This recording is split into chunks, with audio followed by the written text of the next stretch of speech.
Marco, ano na naman bang ginawa mo? Wala ka na bang ibang alam kundi ang gumawa ng gulo at ilagay sa kahihiyan ng pamilya natin? Galit na saad ni Don Rafael Buenavista, ang ama ni Marco.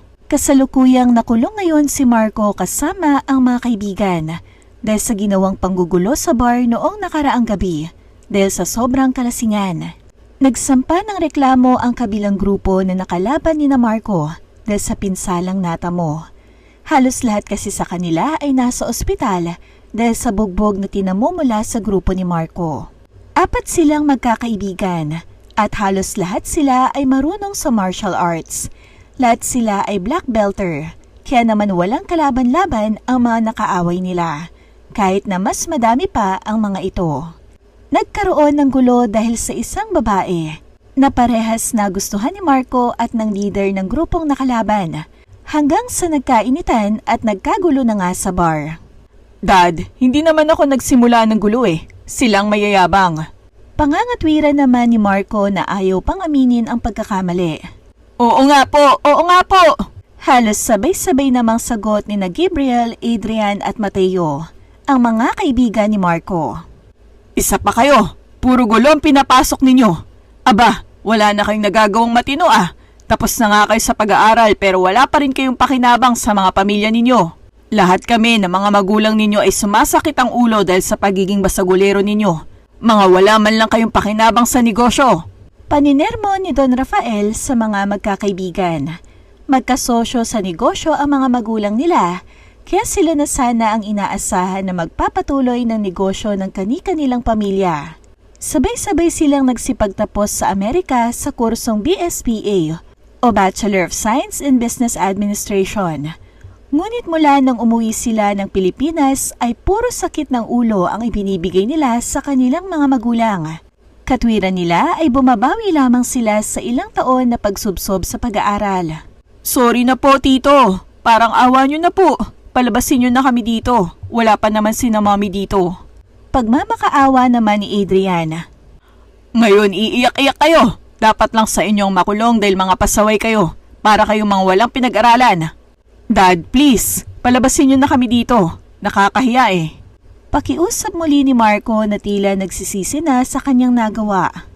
Ngayon mahihiya kayo? Bueno, palalabasin ko kayo kung susunod kayo sa mga sasabihin ko. Ani Don Rafael na tila ba may binabalak. Dad? Hindi naman makapaniwalang saad ni Marco. Hindi ko kayo pipilitin kung ayaw nyo, pero hahayaan ko mabulok kayong lahat sa kulungan dahil iyon ang nararapat sa inyo. Dude, pumayag ka na. Ayaw ko mabulok dito. Pakiusap naman ni Gabriel kay Marco.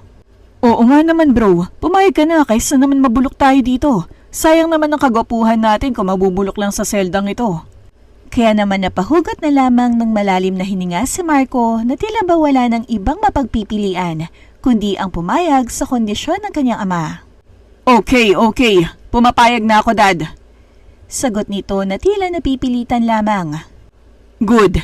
Now, dahil wala ang mga magulang ninyo, Adrian, Mateo at Gabriel, ay pinaubayan na nila sa akin ang desisyon kung ano ang dapat kong gawin sa inyo. Ngayong araw ay babiyahe kayo papuntang probinsya. Panimula ni Don Rafael. Bagamat hindi pa siya tapos sa sasabihin ay kinutuban na ang mga binata na maipapagawa ito sa kanila na mukhang hindi nila magugustuhan. Ano yun, Dad?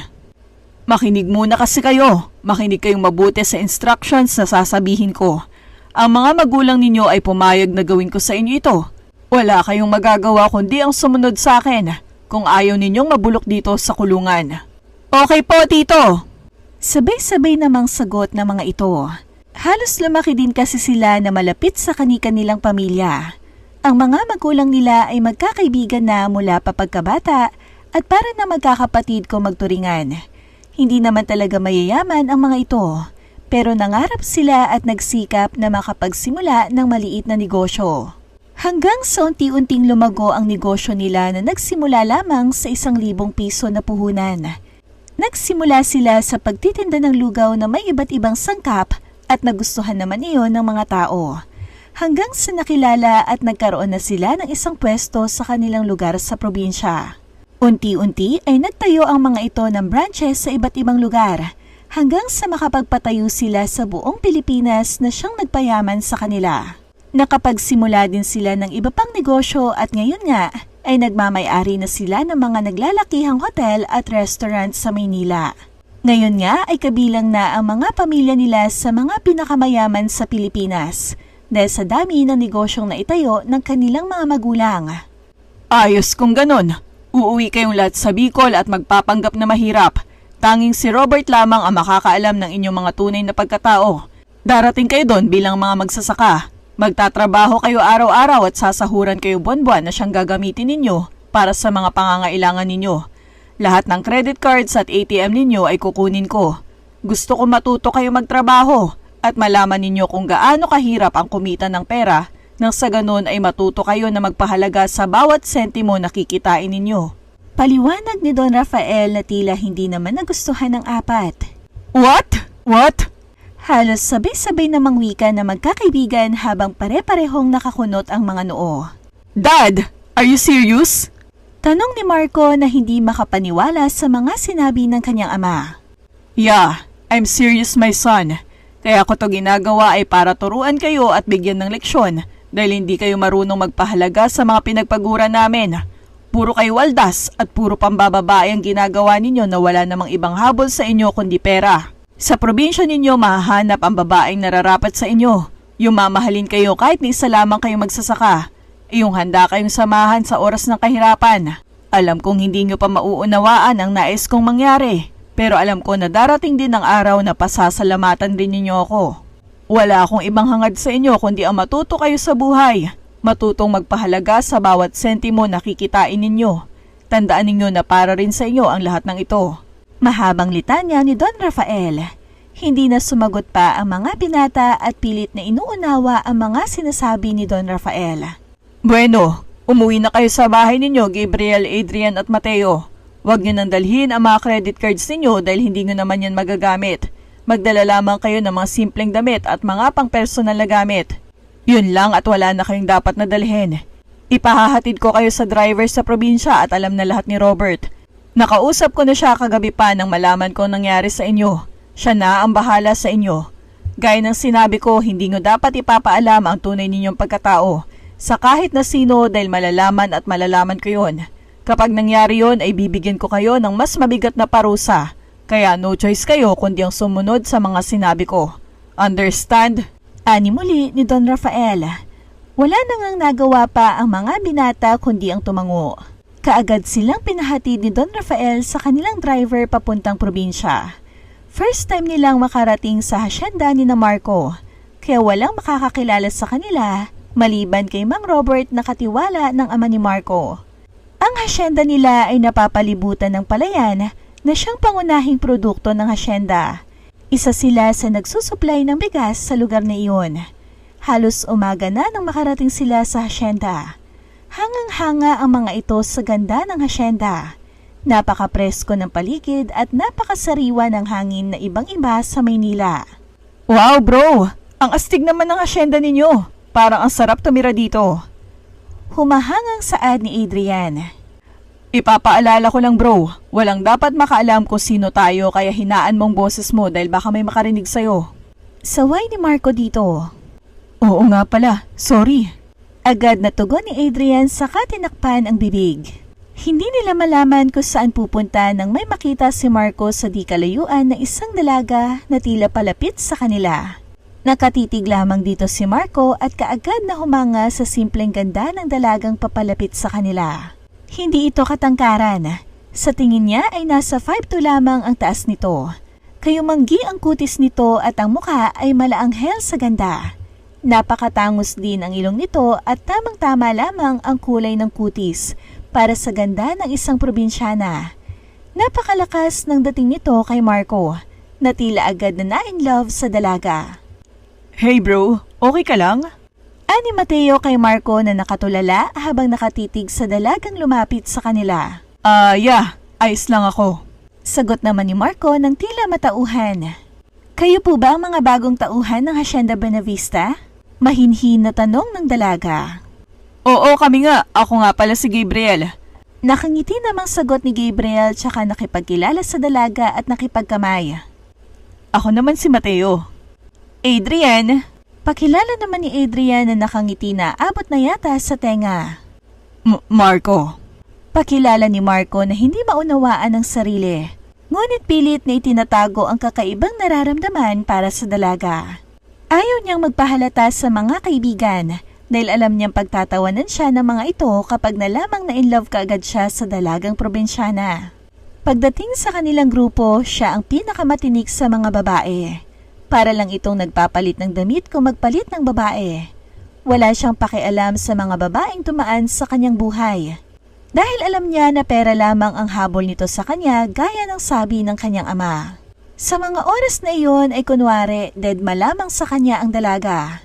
Halata naman niya agad na tinamaan din ang mga kaibigan niya sa dalaga, base sa mga ngiti ng mga ito. Ikinagagalak ko kayong makilala. Ako naman si Isabel, anak ako ng katiwala ni Don Rafael. Inutusan niya ako na salubungin kayo. May tinatapos lang kasi siyang trabaho. Sumunod na kayo sa akin at dadalhin ko kayo kay Itay. Ani Isabel tsaka nanguna na ito sa paglalakad. Dinala niya sa mansyon ang mga binata at naabutan nga nila ang ama ni Isabel na katatapos lang makipag-usap sa telepono. Tay, narito na po sila. Saad ni Isabel nang makalapit sila sa ama nito. Maligayang pagdating sa inyo. Maupo kayo.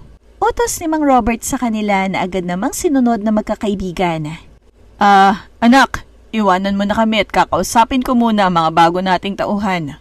Opo, Itay. Magalang namang sagot ni Isabel tsaka ito malis.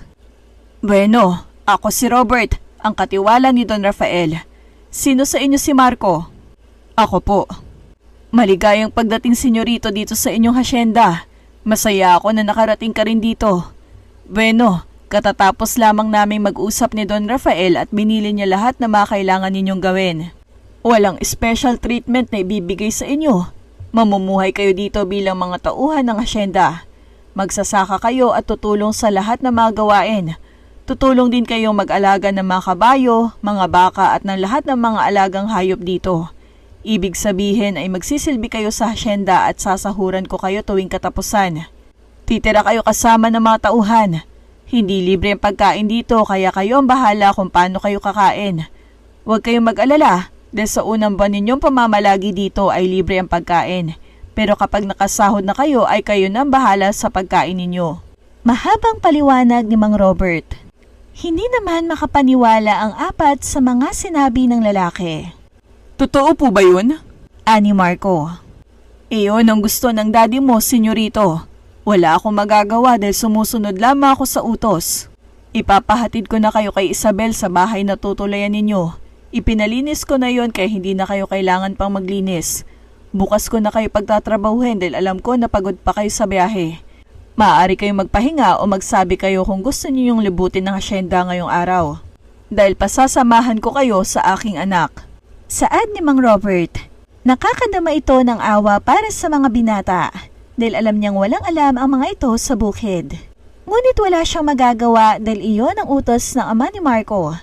Dahil nais lamang umano nito na bigyan ng aral ang anak at mga kaibigan nito. Dismayado naman ang magkakaibigan dahil sa mga nangyayari sa kanila ngayon, ngunit wala silang magagawa. Salamat po, Mang Robert. Magpapahinga lamang po kami ng ilang sandali at gusto po sana naming libutin ang buong asyenda.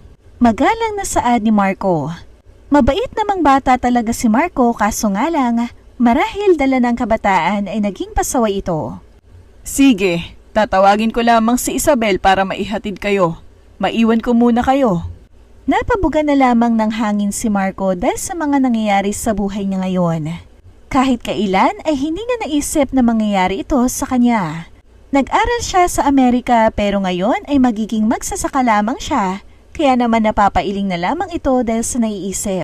Anong naisip mo, bro? Tanong ni Mateo nang mapansin na tila malalim ang iniisip ni Marco. Wala lang. Hindi lang ako makapaniwala na nangyayari ito sa atin. Natatawang sagot ni Marco.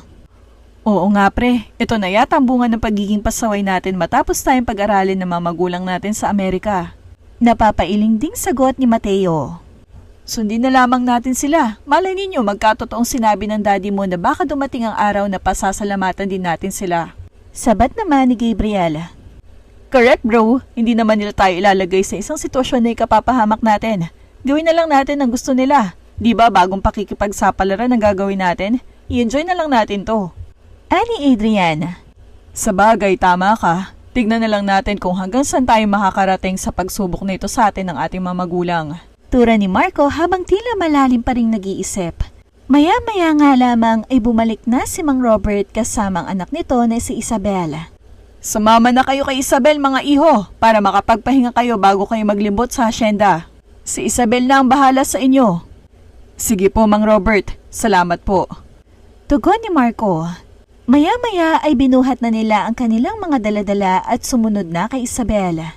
Dinala sila nito sa parting likod ng hasyenda na kung saan doon nakatira ang lahat ng mga tauhan ng hasyenda. Mga bahay kubo ang mga bahay doon. Pumasok sila sa isang kubo na may tamang laki para kumasya silang apat. Gawa ito sa kahoy at ang dingding nito ay kawayan. Ang bubong ng bahay ay gawa sa anahaw kaya napaka-presko nitong tignan. Napansin nila na iyon ang pinakamalaking bahay doon dahil may dalawa itong kwarto, di kalakihan ng sala at kusina. Nasa gilid naman ng kusina ang banyo nito. Astig ng bahay na ito bro. Masayang saad ni Adrian. Oo nga in fairness. Sagot naman ni Mateo. Samantalang tahimik lamang si Marco na pinagmamasdan ang kabuuan ng kanilang tutuluyan. Babalikan ko na lamang kayo mamaya kapag oras na ng tanghalian. Pagkatapos ay maglilibot tayo sa asyenda. Magpahinga muna kayo. Nakangiting ani Isabel. Hindi nito maiwasang mapatitig kay Marco. Mula kasi nang dumating ito ay napansin niya na tahimik lamang ito. Sige, salamat Isabel. Tugon naman ni Gabriel na tila nagpapakyut sa dalaga. Ngumiti na lamang si Isabel bago lumabas. Bumalik siya sa mansyon upang tulungan ang kanyang ama sa pagluluto. Ate, ang gagwapo ng mga bagong dating ano? Tila kinikilig na saad ni Laura, ang nakababatang kapatid ni Isabel. 1 taon lamang ang tanda nito sa kanya kaya halos magkasabay lamang silang lumaki. Maganda rin si Laura. Kaibahan lamang nila ay maputi ito habang si Isabel ay kayumanggi. Parehong naiiba ang ganda ng magkapatid na angat sa mga kaedaran nila sa kanilang lugar. Maraming manliligaw ang magkapatid. Ngunit ang pinagkaiba nila ni Laura ay gusto nitong makapangasawa ng mayaman, samantalang si Isabel naman ay galit sa mayaman. Dahil ayon sa kanya ay pare-pareho lang ang mga itong matapobre. Kaya naman basta dagad sa kanya ang mga mayayaman na nagtatangkang manligaw sa kanya. Landi mo, Laura ha? Ayusin mo ang paglilinis dyan nang may magawa kang maayos. Darating na si inay kaya siguradong mapapagalitan ka na naman kapag naabutan niyang hindi mo pa nagagawang inuutos niya sa'yo. Sermon ni Isabel kay Laura. Oo na ate, natutuwa lang naman ng tao eh. Bubulong-bulong namang sagot ni Laura. Para kang bubuyog dyan, Laura. Bubulong-bulong ka pa. Saway muli ni Isabel tsaka tinalikuran na niya ang kapatid at pumunta na siya sa kusina para tulungan ang kanyang ama. Mabilis na lumipas ang oras at nagsimula ng maglibot sina Marco sa asyenda. Isabel, ilan lahat ang mga trabahador ng asyenda? Tanong ni Marco. Ang trabahador sa asyenda ay nahati batay sa uri ng mga trabahong ibinigay sa kanila. Meron tayong humigit kumulang na 50 magsasaka. Sila ang nagsasaka at sila na rin ang nag-aani. Mayroon din ditong tagapag-alaga ng mga hayop na humigit kumulang 50 rin. Sa tubuhan naman ay nasa 4 na po ang manggagawa doon. May 10 kasambahay din na siyang nakakatulong namin sa pag-aalaga sa mansyon. Masyado kasing malaki ang mansyon kaya hindi namin kakayanin kung kami lang ang mangangalaga. Tugon naman ni Isabel. Habang nagkukwento ay hindi napansin ni Isabel na may bato pala sa kanyang harapan. Kaya natapilok siya at muntikan pang matumba. Mabuti na lamang at nasalo siya ni Marco. Nagkatitigan ng dalawa habang salo ni Marco ang likod ni Isabel. Nang parehong makabawi ay mabilis na inayos ni Isabel ang sarili. Thank you. Saad nito kay Marco na tila nahihiya. Sa susunod kasi titignan mong nilalakaran mo nang hindi ka nadidisgrasya. Supladong asik ni Marco tsaka tinalikuran si Isabel at ang mga kaibigan niya. Masyado kasing lumakas ang tibok ng puso nito. Napakunot naman sa noo si Isabel pati na ang mga kaibigan ni Marco. Suplado, ano bang problema nun? Nagpasalamat na nga ako eh. Bakit kasalanan ko ba kung hindi ko nakita ang lecheng bato na yan? Bulong ng dalaga na narinig naman ng mga binata. Natatawa na lamang ang mga ito dahil sa pinakitang asal ng kanilang kaibigan. Hayaan mo na yun, Isabel. Baka may period. Nakangiting saad ni Mateo. Oo nga, Isabel. Dito ka na lang sa amin.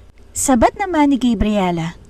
Ano ba? Maglilibot ba tayo? Maglalandian na lang kayo dyan. Inis na tanong ni Marco. Bakit ka galit? Ano bang problema mo? Naiinis na ding saad ni Isabel. Kakakilala lamang nilang dalawa pero tila mainit na agad sa kanya si Marco. Naiinis siya sa ugali ng binata. Wala akong problema. Pero nandito tayo para maglibot sa asyenda, hindi para makipaglandian ka sa mga yan. Tugon muli ni Marco. Ngunit mas nagalit si Isabel dahil sa mga sinabi ng binata. Kaya naman, mabilis niya itong nilapitan at kaagad na sinampal. Wala kang karapatang sabihin sa akin yan. Narito ako at ginagawa ko lang ang inutos sa akin. Isa pa, hindi ako malandi. Pero kung dahil lang dyan sa lecheng batong yan ay pagsasalitaan mo ko ng di maganda, kayo na lang ang bahalang maglibot sa asyenda dahil wala akong panahon sa isang katulad mo. Ni hindi mo pa nga ako kilala pero wagas ka na kung manghusga. Maluhaluhang saad ni Isabel matapos niyang sampalin si Marco. Mabilis na tumalikod si Isabel at patakbo siyang pumasok na mansyon. Dumiretso siya sa kanyang kwarto at doon siya umiyak ng umiyak. Napansin naman siya ni Pia, katulong sa mansyon na naging matalik na kaibigan ni Isabel. Sumunod ito sa kwarto ng dalaga dahil alam niyang may problema ito. Isabel, may problema ka ba? Pwede ba akong pumasok? Ani Pia matapos katukin ang pintuan ng kwarto ni Isabel. Hindi sumagot ang dalaga kaya binuksan niya na lamang ang pinto kahit walang permiso ng kaibigan. Umiiyak ka ba? Kaagad na tanong nito nang makitang yumuyugyog ang balikat ni Isabel habang nakadapa ito sa kama. Buisit kasi yung Marco na yun Umiiyak na tugon ni Isabel sa kaibigan. Marco? Sino yun? Nagtatakang tanong naman ni Pia. Hindi pa nito nakita simula nung dumating ang grupo ni Marco sa mansyon. Yung mga bagong tauhan ng asyenda, sabihan ba naman ako malandi? Nakikipag-usap lang naman ako sa mga kaibigan niya habang nililibot ko sila sa asyenda. Buisit na yun? Akala mo kung sino? Galit na wika ni Isabel tsaka naman ito bumangon at pinunasan ang luha. Iyon lang, umiiyak ka na? Ano, rest ba ka natin? Mataray na saad naman ni Pia. Si Pia kasi ang uri ng babae na hindi basta-basta naaapi. Palaban ito at matapang, kaya walang nakakaloko dito. Katulad ni Isabel ay maganda rin si Pia. Parehas silang kayumanggi ang kulay pero ang pinagkaiba nila ay mas matangkad si Pia at Chinita. May araw din sa akin ng lalaking yun. Akala niya ba'y magpapatalo ako sa kanya? Aba, hindi niya pa ako nakikilala ng lubusan. Matapang namang saad ni Isabel. Iyon ang dahilan kung bakit sila naging magkaibigan. Pareho kasi silang palaban at hindi nila hinahayaan na maisahan sila ng kung sino mang lalaki. Lumipas ang magdamag ay halos ayaw pang bumangon na magkakaibigan. Palibhasa sanay sila na tanghali ng gumigising. Wala pang may gustong bumangon sa kanila kaya naman pinuntahan na sila ni Mang Robert kasama ni Isabel. Marco, kailangan nyo nang bumangon dahil tutulong kayo sa pag-aararo ng palayan ngayon. Maganda na kayo para sa almusal at pagkatapos ay pumunta na kayo sa bukid. Ani Mang Robert sa mga ito. Opo, babangon na po. Tinatamad naman sagot ni Marco. Bawal ang tatamad-tamad dito. Kaya dapat 5:00 pa lamang ng umaga igising na kayo dahil kung hindi ay wala kayong almusal. Pasalamat kayo dahil unang araw niyo pa lang kaya papalagpasin namin kayo. Pero bukas kung ganyan pa rin kayo ay pasensyahan tayo dahil mas gugustuhin ko pang ipakain sa aso ang pagkain kaysa ibigay sa tamad na katulad ninyo. Mataray namang saad ni Isabel tsaka inilapag ang mga pagkaing nasa basket na daladala niya. Bilisan ninyo ang kilos. Sige na, kumain na kayo't maligo bago kayo pumunta sa palayan. Bili naman ni Mang Robert bago tuluyang umalis ang mag-ama. Bago lisanin ni Isabel ang kubong tinutuloyan ni na Marco ay tinignan muna nito ng masama si Marco at inismiran. Bro, mukhang masama talaga ang loob sa'yo ni Isabel Naku, mukhang magiging exciting yata pananatili natin dito. Tumigil ka nga Mateo, hindi ako magpapatalo sa babaeng yan. Bakit? Sino ba siya? Hindi naman siya kagandahan at pandak pa. Tila inis namang saad ni Marco. Grabe siya Sa bagay, hindi mo naman pala talaga type ang mga kagaya ni Isabel dahil ang gusto mo ay pang Miss Universe ang kagandahan. Sabat naman ni Gabriel sabay hagalpak ng tawa. Kaya naman nagtawanan na rin sina Mateo at Adrian. Tama, hindi ang kagaya niya magugustuhan ko kaya wag siya mag-feeling maganda dahil hindi siya papasa sa standard ko. Wow, Marco may standard ka nang nalalaman ngayon. Natatawa ang ani Adrian. Natural. Sagot naman ni Marco tsaka ito tumayo at pumasok sa banyo para maligo.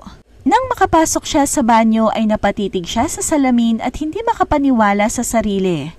Bakit nga ba siya galit kay Isabel? Dahil ba hindi niya matanggap na unang kita niya palang dito ay na-inlove na siya? O natatakot siyang pagtawanan ng mga kaibigan? Napapailing na lamang si Marco tsaka siya naghubad ng damit at nagsimula ng maligo. Nang handa na ang lahat ay kaagad silang pumunta sa palayan. Naabutan nila si Mang Robert kasama ng isa pang dalaga. Kaagad namang nakadama ng kakaiba si Gabriel nang makita sa malapitan ang dalaga. Napakaganda nito at napakakinis ng kutis. Kamukha ito ni Isabel kaya naisip niya na kapatid iyon ng dalaga. Dahil sa kakaibang taglay na kagandahan nito ay hindi na mawala ang tingin dito ni Gabriel. Mga iho, ito nga pala si Laura, ang bunso kong anak. Hindi na nag-aksaya pa ng oras si Gabriel at agad na lumapit kay Laura upang magpakilala. Hi, ako nga pala si Gabriel. Wika nito sabay lahad ng kamay. Kinamayan naman ito ni Laura at nginitian. Hello! Ani Laura na lihim na kinikilig. Kulang na lang ay mapasigaw ito sa sayang nadarama ngunit pinigilan niya iyon dahil naroon ang kanyang ama. Pakilala sana ni Adrian pero agad na pinutol ito ni Gabriel. Siya si Adrian, si Mateo at si Marco. Pakilala ni Gabriel sa mga kaibigan. Dahil sa ginawa ni Adrian ay naunawaan naman ito ng kanyang mga kaibigan. Isa lang ang ibig sabihin noon na si Laura ay pag-aari na ni Gabriel. Ganon ang usapan nila. Walang sulutan ng babae para hindi masira ang samahan nila. Nainggit naman si Marco kay Gabriel. Mabuti pa ito dahil naipaalam kaagad sa kanila na gusto nito si Laura samantalang siya ay naduwag. Ngayon lang talaga tumibok ng totoo ang puso niya para sa babae. Kaya naman nanibago siya. Siya, tama na yan. Tuturuan ko na kayo sa dapat ninyong gawin. May mga high-tech naman tayong ginagamit sa pagsasaka kaya hindi kayo masyadong mahihirapan. Ang kailangan nyo lang gawin ay ang i-operate ang machine. Hali kayo at ituturo ko sa inyo kung paano gamitin ang mga yan. Ani Mang Robert, itinuro nito lahat ng dapat na malaman ng magkakaibigan. Nahirapan naman ang apat dahil wala naman talaga silang kaalam-alam sa trabahong iyon. Ni hindi nila mapatakbo ang makina na pang-araro sa lupa. Tawang-tawa naman si Isabel sa di kalayuan habang pinapanood ang magkakaibigan na parang walang alam. Sila bang sinasabi mo, Isabel? Tanong ni Pia. Nakatutok ang mga mata nito kay Mateo habang pinapanood ito na hirap sa ginagawa. Kakaiba din ang dating ng binata sa kanya. May kakaibang tibok sa puso niya na hindi niya maunawaan. Hanggang sa hindi na niya namalaya na nakatulala na lamang siya habang nakatitig kay Mateo. Oo girl, at yung isang yon na nakasombrero ng salakot ay si Marco. Siyang sinasabi ko sa'yo na nagsabi sa akin na malandi daw ako. Natatawa pa rin saad ni Isabel. Ngunit nagtaka siya dahil hindi na sumagot si Pia. Nang tingnan nga niya ito ay nakatulala ito na parang nahipnotismo. Pia, ayos ka lang? Tanong ni Isabel habang niyuyugyog ang kaibigan. Maya-maya ay tila natauhan naman si Pia. Oo, tama. Anito na tila wala sa sarili. Nagtaka naman si Isabel sa sagot ni Pia na malayong malayo sa sinabi niya. Ayos ka lang, Pia? Oo naman, Isabel. Ano nga ulit yung sinabi mo? Sabi ko, ayun si Marco, yung nakasalakot. Tugon muli ni Isabel habang naiiling. Oo. In fairness, gwapo naman pala. Nagwapuhan ka doon, mukhang ang palaka. Diyos ko, girl, ang eyes. Magpa-check up ka na. Mukhang palaka talaga? Grabe ka naman, Isabel. Baka mamaya niyan iyang sinasabihan mong palaka ay siya pala nakatadhana sa'yo. Natatawang saad ni Pia. Yuck! Hindi na lang. Magpapakatandang dalaga na lang ako ko siya rin lang naman na mapapangasawa ko, no? Kahit siguro siya na lang ang natitirang lalaki sa buong mundo ay hindi ko siya papatulan. Ani Isabel na tila nandidiri sa isiping si Marco ang mapapangasawa niya. Girl, huwag ka magsalita ng tapos. Masama daw yun, Isabel, dahil pwede ka daw karmahin at kainin mo lahat ng sinabi mo. Maniwala ka sa karma na yan. Hindi yan totoo, Pia. Sa mga sandaling iyon ay tila kinabahan si Isabel sa mga sinabi ng kanyang kaibigan. Hindi mo sigurado, baka bukas pagising mo malaman mo na lang na mahal mo na pala ang mukhang palakang yan, Isabel. Over my dead body. No, no, no. Magpapakamatay na lang ako kapag nangyari yan, Pia. Talaga lang, ha? Panindigan mo yung mga sinabi mo, girl, dahil baka mapahiya ka sa akin. Natatawang saad ni Pia tsaka iniwan si Isabel upang bumalik sa mansyon. Hindi ko sana kainin ng mga sinabi ko. My God! Bulong ni Isabel sa sarili habang nakatingala sa langit. Excuse me, ang mga baliw dapat nasa mental. Biglang saad ni Marco na ikinagulat ng gusto ni Isabel. Ay, tayo ng kabayo! Excuse me, sa gwapo kong ito tatawagin mo lang akong kabayo? Ang kapal naman talaga ng pagmumukha mo, no? Bakit sinong nagsabi sa'yo na gwapo ka? Ang nanay mo? Bakit? Hindi mo ba nakikita ang kagwapuhan ko? Baka kailangan mo na ng salamin, Isabel, dahil mukhang lumalabo na yata ang mga mata mo. Excuse me? Malinaw ang mata ko, Marco. Nakikita ko nga ang lahat ng pores din sa mukha mo eh. Ang kapal na mukha mo. Tsaka bakit ka ba nandito ha? Di ba dapat naroon ka sa palayan at nag-aaral kung paano mag-araro? Kakasimula mo palang nagpapahinga ka na kaagad? Napakatamad mo talaga. Hoy, Isabel, wala akong pores dahil makinis sa mukha ko. Tsaka kaya ako nandito ay dahil iinom ako ng tubig at nakaharang ka sa jug. Kaya pwede ba umalis ka dyan? Napatingin naman si Isabel sa likuran niya at nakadama siya ng hiya na makita niya nakaharang nga siya sa jug. Kaya naman mabilis siyang umalis sa kinatatayuan niya. Tatawa-tawa naman si Marco nang umalis si Isabel na lalong kinainis ng dalaga. Mabulunan ka sana. Gigil na saad ni Isabel habang pumapadyak sa paglakad palayo kay Marco. Buiset! Buiset! Bubulong-bulong pang anito habang papalayo. Maya-maya ay hindi nga nakita ang sanga ng puno na nakaharang sa kanyang dinaanan, kaya malakas siyang bumagsak sa lupa. Kitang-kita naman ni Marco ang nangyari kay Isabel. Hindi nga malaman kung paano niya nagawang makalapit kaagad kay Isabel. Namimilipit ito sa sakit dahil sa sama ng pagkakabagsak niya. Ayos ka lang, Isabel? Nag-aalalang tanong ni Marco. Halos maiyak naman si Isabel dahil sa sakit na nararamdaman. Ang binti ko, nabali ata. Ang sakit-sakit. Okay, just relax yourself. Susubukan kong hilutin ang binti mo. Kailangan mo lang tiisin ang sakit, okay? Ani Marco nakita ang pag-aalala para kay Isabel. Oo, sige. Sagot naman ni Isabel na tinitiis ang sakit. Sinubukang hilutin ni Marco ang binti ng dalaga. Mabuti na lamang at marunong siyang mag-first aid. Nag-volunteer siya dati sa Red Cross kaya may maayos siyang training as first aider. Just relax para ma-relax din ang muscle mo. Tiis lang ng konti at magiging okay rin ang lahat. Ani Marco na seryoso sa paghilot ng binti ni Isabel. Napatitig naman si Isabel kay Marco. Nagtataka siya kung bakit tila maraming alam ang lalaki. At napakaganda din itong magsalita. Sa isip-isip niya ay parang hindi siya basta simpleng magsasaka lamang. Naramdaman niya bigla namang lumambot ang puso niya para kay Marco dahil sa nakikita niyang pag-aalala nito sa kanya. Kita niya at ramdam niyang totoo iyon. Kamusta ang pakiramdam mo? Okay na ba? Tanong ni Marco matapos hilutin ang binti ni Isabel. Pinakiramdaman naman ni Isabel ang sarili. Medyo umayos nga ang pakiramdam niya at nabawasan na ng sakit. Okay na, medyo nawala ng sakit pero medyo makirot pa rin eh. Sagot ni Isabel. Hindi nga naman inaasahan ang sumunod na ikinilos ni Marco dahil binuhat siya nito. Teka, anong ginagawa mo? Gulat na tanong ni Isabel nang kargahin siya ni Marco. Kailangang malapatan niya ng cold compress para hindi mamaga. Hindi mo pa rin pwedeng pilitin na ilakad yan dahil hindi mo kakayanin. So, wag ka nang magreklamo dahil kailangan na kitang kargahin hanggang sa mansyon. Hindi na nagawang magreklamo pa ni Isabel dahil lumakad na si Marco na karga siya papunta sa mansyon. Para lamang itong nagbubuhat ng papel dahil parang hindi man lang ito nabibigatan sa kanya. Napanganga naman si Pia na makitang buhat-buhat ni Marco si Isabel papunta sa mansyon, kaya kaagad niya itong sinalubong. Isabel, anong nangyari sa'yo? Nag-aalalang tanong nito nang makalapit siya rito. Ito, nadisgrasya. Bisit kasing sanga ng kahoy na yun eh. Hahara-hara sa daanan ko. Bumagsak tuloy ako at nabali pa ata ang binti ko. Oh, kawawa naman ang friend ko. Na-fall. Ani Pia na tila ba may ibig sabihin na hindi naman nakuha ni Isabel.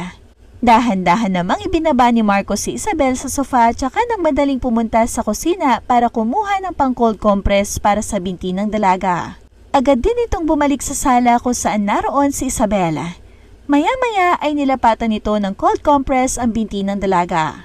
Lihim naman na nagmamasid si Pia sa dalawa. Parang may naaamoy kasi siyang kakaiba sa uri ng tingin ni Marco sa kanyang kaibigan.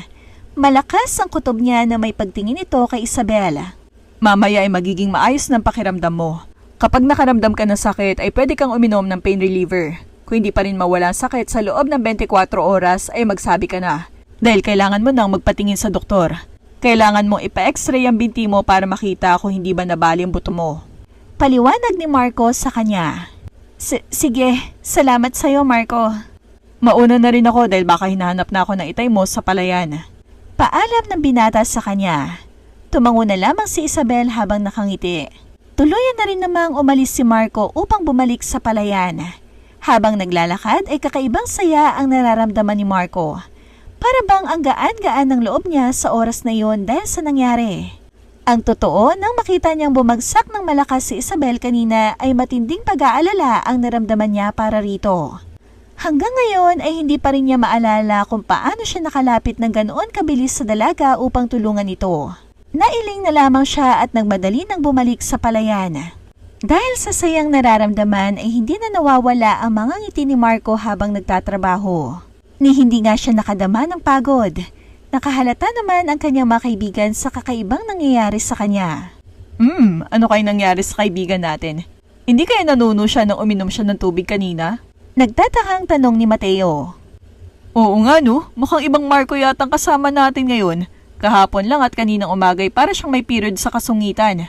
But look, nakasmile na siya at parabang nasa ulap ang best friend natin. Puno rin ng pagtatakang saad ni Adrian. Bakit nga ba? Ano kayang klaseng tubig ang nainom niya? Natatakot tuloy ako minom. Uhaw na uhaw pa naman ako. Natatawang ani naman ni Gabriel. Mabilis na lumipas ang maghapon at latang-lata sa pagod sina Gabriel, Mateo at Adrian. Ngunit ang pinagtataka nila ay kung bakit parang wala man lang pagod na nararanasan si Marco dahil hanggang ngayon ay nakangiti pa rin ito at parang may sariling mundo. Kinaumagahan ay excited na gumising si Marco. Madilim-dilim pa ay bumangon na ito at kaagad na naghanda sa pagtatrabaho. Kaya naman lalong nagtaka ang mga kaibigan nito. Nainis din ng mga ito dahil pati sila ay nagising din ng maaga dahil kay Marco. Mga pre, bumangon na kayo dyan. Tanghali na aba. Ani Marco habang hinihila ang kumot ng mga kaibigan. Ano ba naman bro? Ang aga pa eh. Reklamo ni Adrian tsaka bumaluktot pa ng higa dahil nilalamig pa ito. Anong maaga pa? Ayan o, palabas ng haring araw. Tumatawan namang sagot ni Marco tsaka nito binuksan ang lahat ng bintana. Nagtakluban naman ng mata ang tatlo. Marco naman magpaliwanag ka nga. Ano bang nangyari sa'yo kahapon ha? At parang bigla kang naging ibang tao. Ibang-iba ka na eh. Ikaw ba talagang kaibigan namin si Marco? Isa kang engkanto na ginayang lang itsura ng kaibigan namin. Seryosong tanong ni Mateo. Oo nga, ibalik mo ng kaibigan namin. Alam naming hindi ikaw si Marco dahil ang Marco na kaibigan namin ay tarantado at tamad, hindi katulad mo. Kunwaring galit na saad naman ni Gabriel. Tama, kung sino ka man, ibalik mo na sa amin ng aming kaibigan. Ang tunay na Marco. Dagdag pa ni Mateo tsaka hinawakan ng mga ito si Marco sa braso. Sandali, ano ba kayo? Mga tarantado pala kayo eh. Ano akala nyo sa akin? Wala na ba akong karapatang magbago ha? Ito ang sinasabi ko sa inyo. Magbago na rin kayo nang hindi kayo napaparusahan ng mga magulang natin. Si Marco ba talaga? Anong himala ang nangyari sa'yo at napakabilis mong magbago? Hindi makapaniwalang tanong ni Adrian. Oo nga bro, ano bang nangyari? Tanong naman ni Mateo. Habang nakapalibot ang mga ito kay Marco na tila ba nililitis ito bilang isang kriminal. Wala lang, bigla ko lang naisip na tama si Daddy. Nagsayang tayo ng ilang taon sa pagbubulakbol, kahit na nasa atin ang lahat. Masyado tayo nagpadala sa mga pansamantalang kaligayahan sa alak at babae. Naisip ko na siguro ito ang paraan ng mga magulang natin para makapag-isip tayo ng maayos. Seryosong paliwanag naman ni Marco sa mga kaibigan. Hindi naman kaagad nakaimik ang tatlong binata at tila napaisip naman ang mga ito sa sinabi ni Marco. Sa bagay, tama ka nga. Seryoso ring sagot ni Gabriel. Kaya naman bumangon na ang mga ito at naghanda na sa pagtatrabaho ng araw niyon. Kaagad silang pumunta sa palayan at nagsimulang magtrabaho. Maya-maya naman ay dumating sina Isabel at Pia na may bitbit na basket. Nakangiti ang mga itong lumapit sa grupo ni Marco. Ang aga nyo naman, pumunta kami sa bahay nyo para sana hatiran kayo ng almusal kaso wala na pala kayo. Kaya dumiretso na kami dito. Mag-almusal na muna kayo. Nakangiting saad ni Isabel na makalapit ito sa kinaroroonan ng mga binata.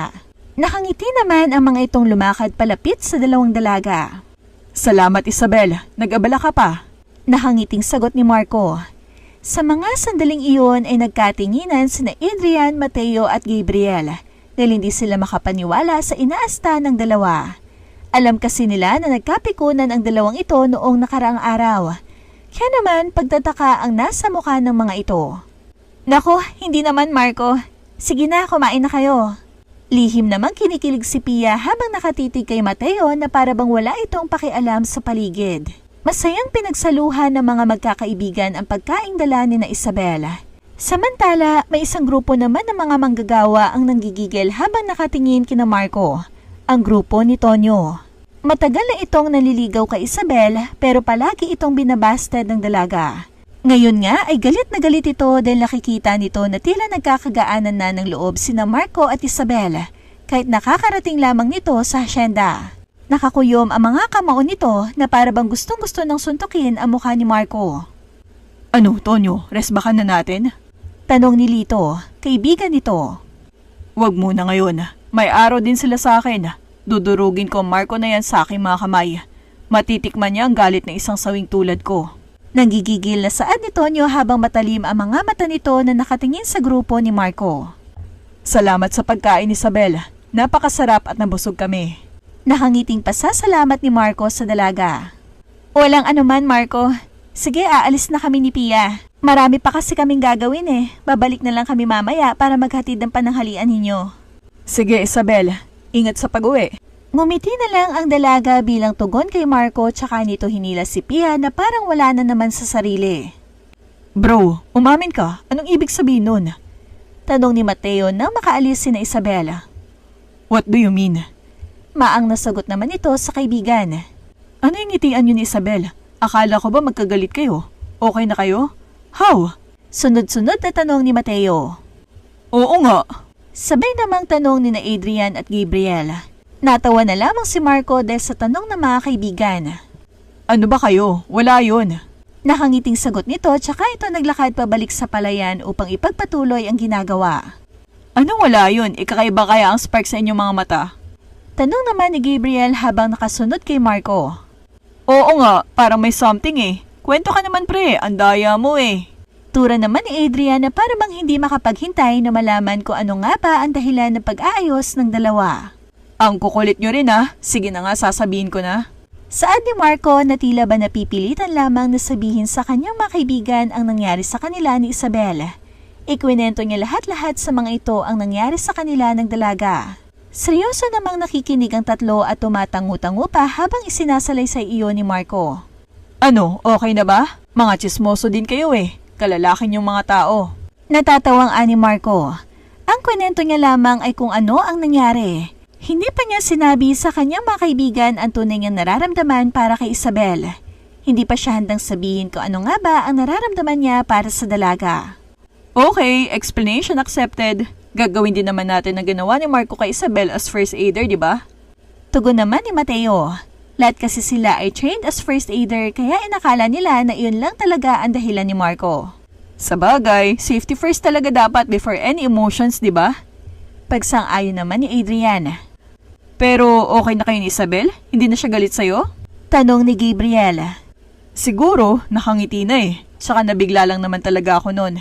Di ko naman sinadya na masungitan siya. Hayaan nyo at hingi din ako ng sorry about doon. Seryosong sagot ni Marco. Yun ang tama! Halos sabay-sabay na sagot na lahat sa sinabi nito. Lumipas sa mga araw at naging maayos na rin ang lahat para kina Marco at Isabel.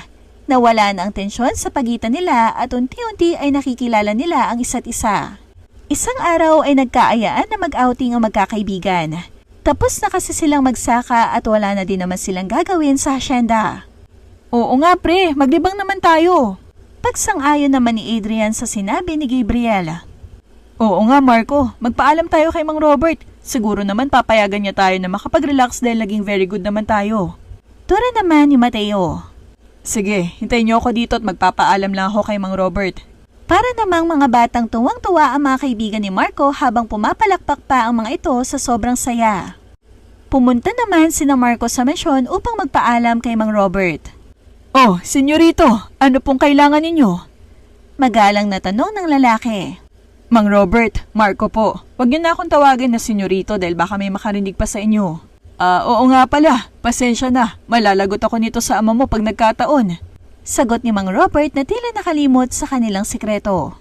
Siya nga po pala, kaya ako nandito ay dahil magpapaalam sana kami na kung pwede kami makapag-outing. Para makarelax man lang kahit isang araw. Paalam ni Marco. Yun lang ba? Walang problema iho. Naging maayos naman ang trabaho nyo kaya deserve nyo naman na mag-relax. Salamat po kung ganun, Mang Robert. May pera na ba kayo iho na panggastos? Tanong muli ng Ginoo. Meron naman po. Nakasahod na din naman kami kahapon kaya sapat na po siguro yon na panggastos. Ganun ba iho? Sige, enjoy kayo at mag-iingat. Siya nga po pala. Pwede ba naming isama ang mga anak ninyo tsaka si Pia? Para may kabanding man lang kami? Tila nahihiya namang tanong ni Marco.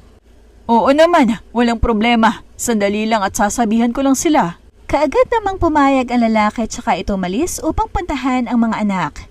Maya-maya nga lamang ay bumalik ito kasama na si Isabel, Pia at Laura. Paano iho? Ikaw nang bahala sa mga dalaga ko ha? Ingatan mo sila. Opo, iingatan po namin sila. Masayang umalis ang mga ito at pumunta sa isa sa magandang resort sa kanilang lugar. Ang ganda naman dito, nakaka-relax.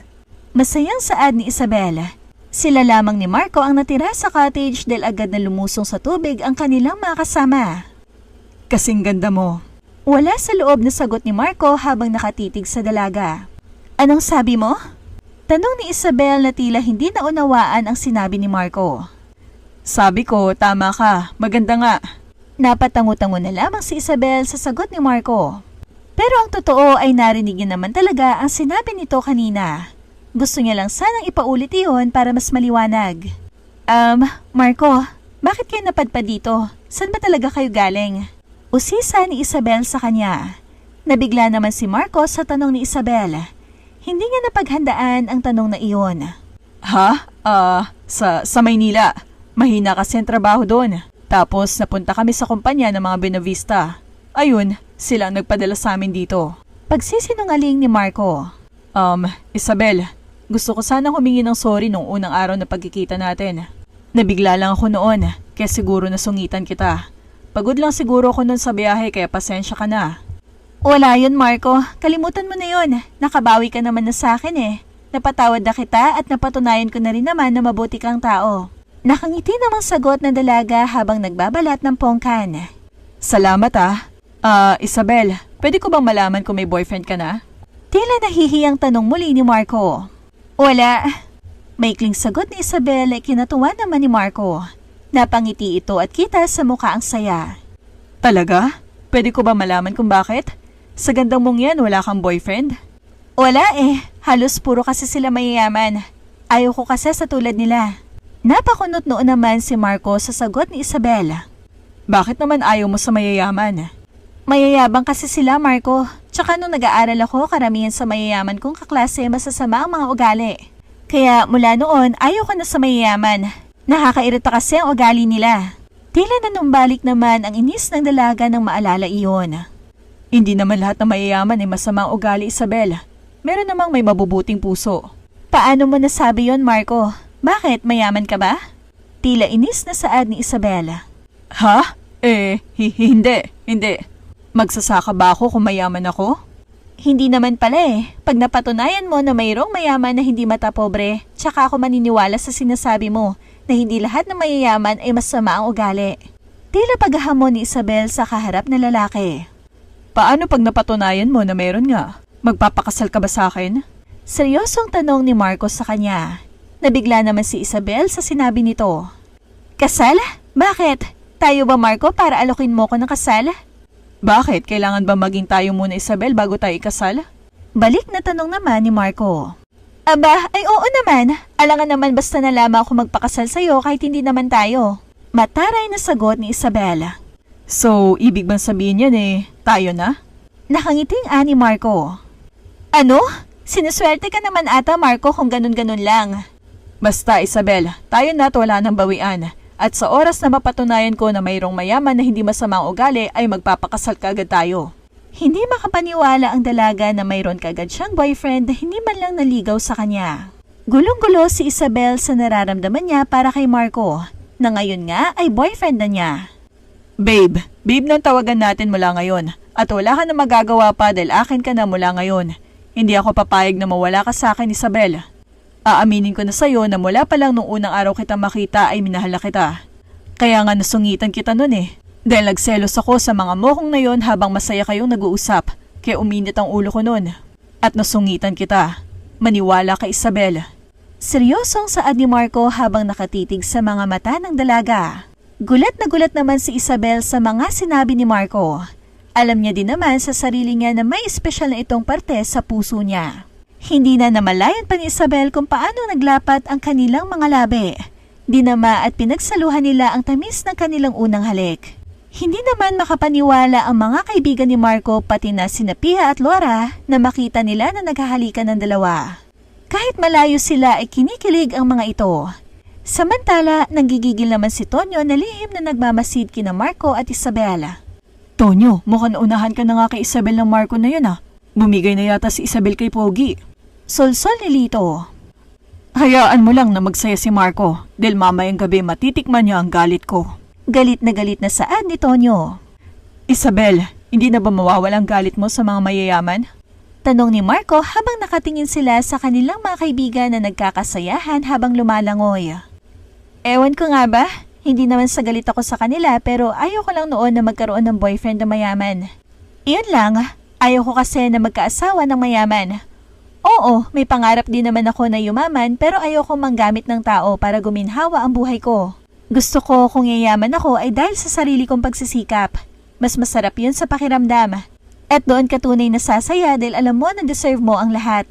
Humanga naman si Marco dahil sa prinsipyo ng dalaga. Naalala niya ang mga magulang niya na yumaman dahil sa pagsisikap. Tama ang daddy niya na dito niya mahanap ang babaeng nararapat para sa kanya. Ang babaeng may dangal at prinsipyo sa buhay. Si Isabel ang tinutukoy ng kanyang ama at sigurado na siya doon. Tama ang daddy niya dahil ngayon pa lang ay nagpapasalamat na siya dito dahil nakilala niya si Isabel. Nakakahanga ka, Isabel. Pero paano kung mayaman pala ako? Iiwan mo ba ako, Isabel? Wala sa loob na naitanong ni Marco. Medyo nakadama kasi siya ng takot na baka iwanan siya ni Isabel kapag nalaman nito ang tunay niyang pagkatao. Napatitig naman si Isabel kay Marco. Matagal siya nitong tinitigan sa mga mata. Sa konting panahon na magkasama tayo at nakilala kita, Marco, ay nahulog na din ang loob ko sa'yo. Dahil isa kang mabuting tao. Pero kung sakali man na mayaman ka pala... Nanahimik muna si Isabel na tila ba nag-iisip pa kung ano magiging reaksyon niya kapag nalaman niya na mayaman pala si Marco. Magkalimutan na tayo kapag nagkataon, dahil unang-una ay ayaw ko ng sinungaling. Malungkot na sagot ni Isabel. Napahugot ng malalim na hininga si Marco dahil sa sagot ni Isabel, pero pinilit niyang tumawa para hindi mahalata ang tunay niyang nararamdaman. Ano ka ba? Kunwari lang yon. Sineryoso mo naman, babe. Tumatawang ani Marco. Tara na nga, lumangoy na tayo dahil nagiging seryoso ng usapan natin. Dagdag pa nito tsaka hinila si Isabel papunta sa dagat. Bago lumusong sa dagat si Isabel ay hinubad niya muna ang damit niya. Doon lumantad ang napaka-sexy niyang katawan dahil sa swimsuit na suot nito. Napanganga na lamang si Marco habang humahanga sa katawan ng kanyang nobya. Maya-maya ay mabilis nitong pinulot ang pang-cover ni Isabel at ipinasuot ulit iyon. Isabel, isuot mo to. Tila inis na saad ni Marco at tinulungan na nga si Isabel na maisuot iyon. Bakit ba? Lalangoy ako habang suot ko ito? Nagtatakang tanong ni Isabel sa binata. Oo, dahil pinagpipestahan ng mga lalaki ang katawan mo. Inis na sagot naman ni Marco. Napatingin naman si Isabel sa paligid at nakita nga niyang marami palang lalaki sa lugar na yon. Natural lang naman na mag-swimsuit sa dagat ah. Pangangatwiran naman ni Isabel. Oo, Isabel. Alam ko yon. Pero ayoko may nakakakita dyan sa katawan mo. Gusto ko ako lang. Natatawa na lamang ang mga kaibigan ni Marco dahil sa sinabi nito. Wala na ngang nagawa pa ang dalaga kundi ang magtiis na lumangoy na may damit. Todo bantay naman si Marco na tila ba ingat na ingat ito na huwag mapahamak o masaktan ang dalaga. Mabilis na lumipas ang oras ay naghanda ang magkakaibigan ng gagawin nilang bonfire. Habang sina Marco at Isabel naman ay nasa cottage at nag-aayos ng kanilang mga gamit. Hindi nila namalayan na may nakalapit na pala sa kanila na agad na nagpaamoy sa kanila ng pampatulog. Walang kahirap-hirap na hinila ng mga ito sina Marco at Isabel sa magubat na parte ng resort. Nagising na lamang ang dalawa na nakatali na ang kanilang mga kamay sa likod. Maging ang kanilang mga paa ay nakatali rin habang ang bibig naman ay may nakabusal. Nakaupo sila sa damuhan.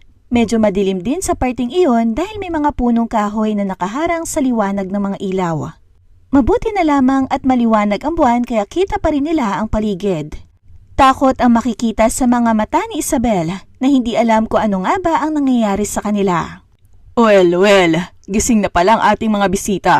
Ani Tonyo na lumapit sa dalawa at tinanggal ang mga nakapasak sa bibig. Anong ibig sabihin nito, Tonyo? Matapang na tanong ni Isabel. Matapang ka talaga, Isabel. Well, gusto ko lang ipalam sa inyo na hindi ako natutuwa sa mga nakikita ko. Nakangising ani Tonyo. Bakit? Ano bang kasalanan namin sa'yo? Wala akong alam na atraso sa'yo, Tonyo. Galit namang saad ni Marco. Bakit mo ito ginagawa, Tonyo? Pakawalan mo na kami! Sigaw ng dalaga sa lalaki. Iyan ang gusto ko sa'yo, Isabel Matapang. Tumatawang wika ni Tonyo habang hinahaplos nito ang mukha ni Isabel na ikinagalit ni Marco. Lihim niya ding hinihila ang tali sa kamay niya habang nanggigigil. Pilit namang inilalayo ni Isabel ang kanyang mukha. Bitawan mo si Isabel, Tonyo. Wag na wag mong subukang kantiin ni daliri niya dahil dudurugin kita. Pagbabanta ni Marco habang nananangis ang bagang. Oh, nakakatakot ka naman pala, Marco. Hindi naman napigilang humalakhak ang lalaki maging ang makasama nito na lahat ay tauhan ng hasyenda. Bakit ka ba galit sa amin, Tonyo? Tanong ni Isabel. Sa mga sandaling iyon ay natatakot na siya sa maaaring mangyari sa kanila ni Marco. Samantala, nag-aalala naman ang mga kaibigan ni Marco sa biglaang pagkawala nila. Naghahanap na ang mga ito at nagsabi na rin sila sa may-ari ng resort. Papunta na rin sa police headquarters sina Pia at Laura na sobrang nag-aalala na para kay Isabel. Hindi kasi ugali ng dalaga ang umalis ng hindi nagpapaalam, kaya alam nila na may masamang nangyari dito. Sina Adrian naman ay nagbabakasakali sa medyo magubat na parte ng resort. Iba din ang kutob nila. Sa tagal nilang magkakaibigan ay hindi pa nagawa ni Marco ang biglang mawala na lang ng hindi nagsasabi. Ganon sila ka-close na para ng magkakapatid, kagaya ng kanilang mga magulang. Gusto mong malaman kung bakit, Isabel? Bueno, makinig ka. Alam mo bang hanggang langit ang galit ko sa lalaking ito dahil mas pinili mo siya kaysa sa akin ngayong kadarating lamang niya? Ano bang meron siya na wala ako, Isabel? Pareho naman kaming mahirap, pareho naman kaming maitsura, at mahal na mahal naman kita. Bakit hindi mo man lang ako natutunang mahalin ngayong mula pa pagkabata ay minahal na kita? Dahil hindi kita kayang mahalin, Tonyo. Ayokong pilitin ang sarili ko dahil parang niloko na din kita noon. Ang pag-ibig ay hindi pinipilit. Kusa yung nararamdaman. Sorry dahil tanging pagiging kaibigan lang ang kaya kong ibigay sa'yo. Naiiyak namang saad ni Isabel sa lalaki. Leche, hindi ako papayag dahil kung hindi kita makukuha sa santong dasalan ay kukunin kita sa santong paspasan, Isabel. Sa ayaw at sa gusto mo ay mapapasakin ka. Galit na saad ni Tonyo tsaka marahas na hinalikan nito si Isabel. Wag, Tonyo! Itigil mo na to! Umiiyak na sigaw ni Isabel habang pilit na umiiwas sa mga halik ni Tonyo. Bitawan mo siya, Tonyo! Bitawan mo siya! Sigaw naman ni Marco ngunit parang bingi si Tonyo dahil sa galit na nararamdaman nito. Yan, Tonyo! Sige, ubaran mo na para may makita man lang kami! Sigaw naman na makasamahan ni Tonyo na sabik ring makita ang katawan ng dalaga. Kitang-kita ang pagnanasa sa mga mata nito na lalong ikinagalit ni Marco. Dahil nga seryoso sa panonood ang mga lalaki ay hindi na namalayan ng mga ito na nakawala na pala si Marco sa pagkakatali niya. Nagulat na lamang sila na biglang may sumipa kay Tonyo habang nilalapastangan nito si Isabel. Gulat na gulat si Tonyo sa ginawa ni Marco sa kanya. Sandali itong natulala kaya naman hindi nga naiwasan ang malakas na suntok na iginawad ni Marco sa kanyang muka. Napasubsob siya sa damuhan dahil doon. Kaagad namang tumulong ang mga kasamahan nito at pinagkaisahan si Marco.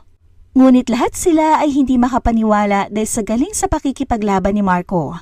Lahat sila ay napapaaray sa sakit kapag tinatamaan ng sipa at suntok ni Marco. Hindi makapaniwala si Tonyo sa kakayahan ni Marco.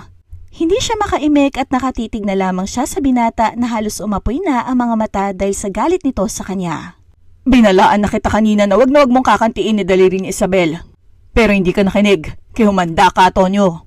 Pasigaw na saad ni Marco bago pinakawalan ang pinakamalakas niyang sipa. Kaya naman parang papel lamang na tumilapon si Tonyo sa isang parte ng kagubatan. Tulog ito nang bumagsak sa damuhan. Gigil na gigil pa rin si Marco sa mga oras na yon. Akma pa sana nitong lalapitan si Tonyo nang yakapin na siya ni Isabel para pigilan. Tama na, Marco! Tama na! Ligtas na tayo! Umiiyak na wika ni Isabel sa kanya. Kaya naman napahinto si Marco at niyakap na lamang si Isabel. Ayos ka lang ba, Isabel? Anong masakit sa'yo? Nag-aalalang tanong nito sa dalaga habang yakap siya nito. Oo, ayos lang ako. Salamat sa pagliligtas sa akin, Marco. Umiiyak pa rin saad ni Isabel na hindi pa rin nawawala ang panginginig ng buong katawan nito. Maya-maya ay dumating na ang mga kaibigan ni Marco. Bro, anong nangyari? Ayos lang ba kayo? Nag-aalalang tanong ni Mateo.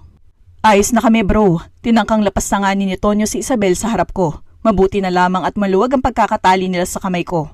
Asa na sila? Tanong naman ni Adrian. Ayan, tulog silang lahat.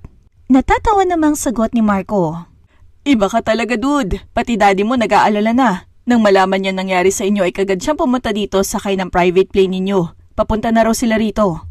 Ani Gabriel na tila nakalimot sa itinatago nilang sikreto. Anong daddy? Anong ibig mong sabihin?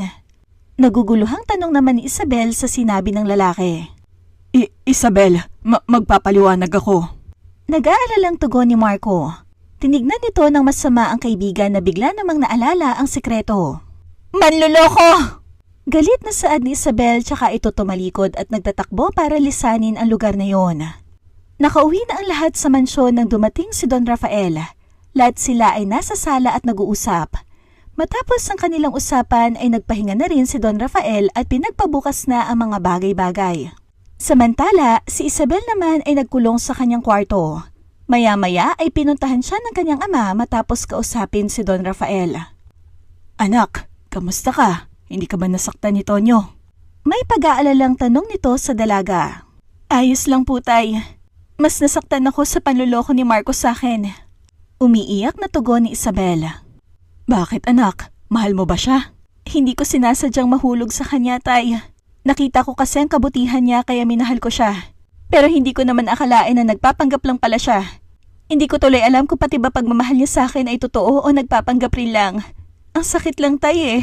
Naniwala ako na totoo yung mga pinakita niya sa akin. Anak, hindi niya kagustuhan na magpanggap. Si Don Rafael ang may kagustuhan nun dahil gusto niya mabigyan ng leksyon ng anak niya. Pero sa palagay ko naman ay totoo ang pagmamahal niya sa'yo. Paliwanag ng lalaki sa anak. Pati ikaw, tay? Alam mo na siya ang anak ni Don Rafael? Di makapaniwalang tanong ni Isabela. Oo, anak. Dahil sa akin sila ay pinagkatiwala. Kaya alam ko na hindi kanya planong lokohin, anak. Paliwanag ni Mang Robert. Ewan ko, tay. Basta ngayon galit ako sa kanya at hindi ko alam kung mapapatawad ko pa siya. Iwanan niyo na muna ako, tay. Gusto ko na munang magpahinga. Malungkot na saad ni Isabela. Kaya naman iniwan na ito ng kanyang ama. Maya-maya naman ay dumating si Marco dahil nais nitong makausap ang dalaga. Isabel, kausapin mo naman ako. Sorry na. Hindi ko naman planong lokohin ka eh. Mahal kita, Isabel. Sorry. Pagmamakaawa ni Marco sa labas ng kwarto ng dalaga. Umalis ka na, Marco. Hindi kita mapapatawad. Umalis ka na. Sagot naman ni Isabel habang umiiyak. Nanalo ko sa usapan natin, Isabel. Napatunayan ko sa'yo na hindi lahat ng mayayaman ay masama. Ako ang patunay, Isabel. Kaya kailangan mo akong pakasalan. Talaga ba, Marco? Oo, hindi ka nga masama pero sinungaling ka naman. Manloloko. Pinaglaruan mo lang ang damdamin ko. Lumayas ka na at ayaw na kita makita pa. Bagsak ang mga balikat na umalis si Marco dahil sa sinabi ni Isabel sa kanya. Kinaumagahan ay maagang naghanda ang magkakaibigan upang bumalik sa Maynila. Nakapasa ang mga ito sa pagsubok ni Don Rafael. Sa mga oras na iyon ay tinatanaw naman ni Isabel mula sa bintana ang mga ito. Walang tigil ang luha nito habang tinitingnan si Marco. Napatungo siya na makitang isa-isa nang sumasakay sa kotse ang mga ito. Ano ba, Isabel? Sisilip ka na lamang ba dyan hanggang sa makaalis na si Marco? Huwag kang pabebe, uy. Alam ko naman na mahal mo si Marco. Alam mo kapag umalis yun at bumalik sa Maynila, lagot ka na dahil makakalimutan ka na niyan. Kaya kung ako sa'yo ay lapitan mo na siya. Huwag nang iiyak-iyak dyan dahil para ka lang tanga. Wala namang masamang ginawa sa'yo yung tao eh. Teka nga, sagutin mo nga ako, mahal mo ba si Marco o hindi? Seryosong tanong ni Pia. Naiyak lalo si Isabel nang makitang paalis na ang mga sasakyan ng mga Buenavista. Mahal syempre, ngayon nga lang ako nagmahal eh. Pero wala na si Marco, iniwan niya na ako. Humahagulgol na iyak ni Isabel habang nakasubsob ang mukha sa kanyang palad. Hindi kita kayang iwan, Isabel. Mahal na mahal kita. Hindi kita iiwan dahil magpapakasal pa tayo. Remember? Nanalo ko sa pustahan natin kaya kailangan mo magpakasal sa akin, babe. Nakangiting ani Marco. Bigla namang napaangat ang mukha ni Isabel at hindi siya makapaniwala na naroon pa si Marco. Marco? Marco! Masayang anito tsaka patakbong lumapit at niyakap na mahigpit ang binata. Nandito ka! Hindi mo ako iniwan! Akala ko sumakay ka na dun. Umiiyak na saad ni Isabel. Hindi ako kasama doon. Ang mga kaibigan ko lang ang umuwi at babalik din sila sa araw ng ating kasal. Nakangiting sagot ni Marco. Natawa naman si Isabel sa sinabi nito ngunit nagulat siya na biglang lumuhod si Marco sa kanyang harapan. May inilabas itong maliit na kahon na may laman na singsing.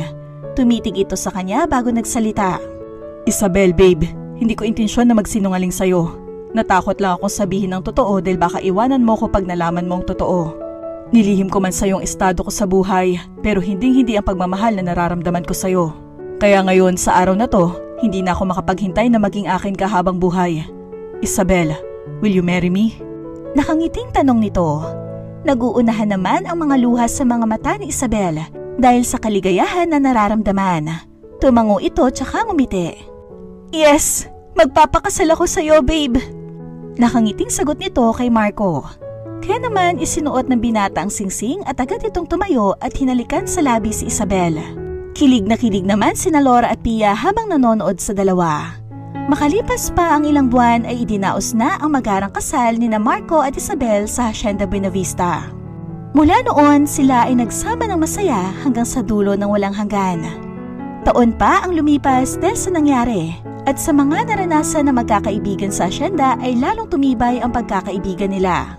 Natuto sila ng magandang aral sa buhay. Inayos nila ang kanilang buhay at tumulong sa negosyo ng kanilang pamilya. Ngayon nga ay kilalang-kilala na sila sa larangan ng negosyo. Nagkaroon sila ng pangalan dahil na rin sa tulong ng kani-kanilang mga magulang.